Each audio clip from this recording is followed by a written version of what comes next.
Hammamiz ko'rdik, Andijonda ikkita lichinka avtoterrorist nima qilganini. Yosh bola bilan demak buvisini qanaqa qilib o'ldirganligini. Qotillar ikkalasi ham. Xo'p, bittasi 60 Z511 ZZ Malibu, ikkinchisi 60 Y017 KB. Endi qaranglarki, 4 kun ichida umuman BMW ning egasi o'sha o'zi o'ldirishga yordam bergan odamlarning uyiga kelmabdi-da. Keyin videolar chiqqandan keyin, demak, bu uyning egalari, ya'ni jabrdiydalarning yaqinlari borib tergovchilarga aytgandan keyin, tergovchilar ham qanaqa odam bilasiz deganmish-da.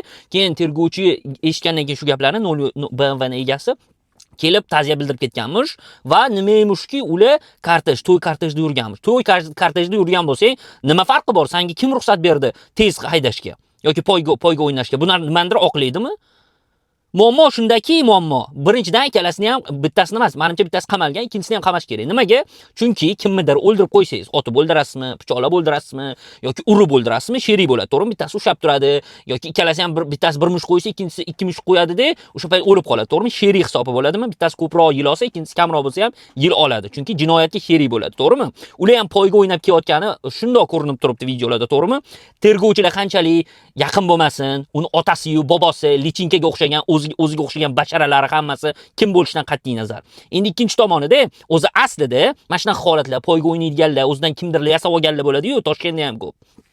Xuddi shunaqalarni o'sha orqasini qirqish kerak asosan. Mana shunaqa odamlar bor, ularga ulangan bo'ladi-ku, kimdir bo'ladi-yu, boy bo'lishi mumkin, amaldor bo'lishi mumkin. O'shalarni qirqish yo'lini topmas ekansizlar, O'zbekistonda qonun bo'yicha bunaqa dabba, lichinkalar, ketib boqlar yuraveradi shunaqa qilib.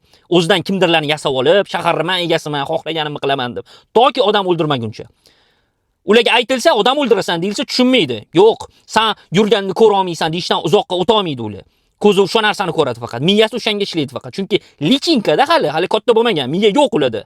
Odam sifat hayvonlar hammasi. Ota-onasi ham xuddi shunga mos. O'shaning uchun shunaqa o'stirgan ularni. Ular birovning hayotini o'ylamaydi. Ular o'sha haydab yurgan mashinasidan kekkayib yurishni biladi xolos. O'shani ko'z qilish kerak. Pont kerak ularga, qizlar o'rtoqlarining oldida. Katta bolalar. O'zi hammasi tirranchalar. Lichinkalar hali bor-ku, chaqaloq emas. Chiqoqlar hammasi. Qamalish kerak BMW ning egasi ham. Aniq. Menga videolarini tashab beringlar, men olib chiqaman. Aniq boshqa videolari bor, yana boshqa poygalar qilgan shu bola. Aniq bilaman. Menga tashab beringlar, menga otasi kim, amakisi kim, kimi bor, hammasi videolarini, ism sharifini tashab beringlar, men olib chiqaman shuni ham. Qamalish kerak u ham. Haqqi yo'q birovning hayotini unaqa qilib yo'q qilib tashashga.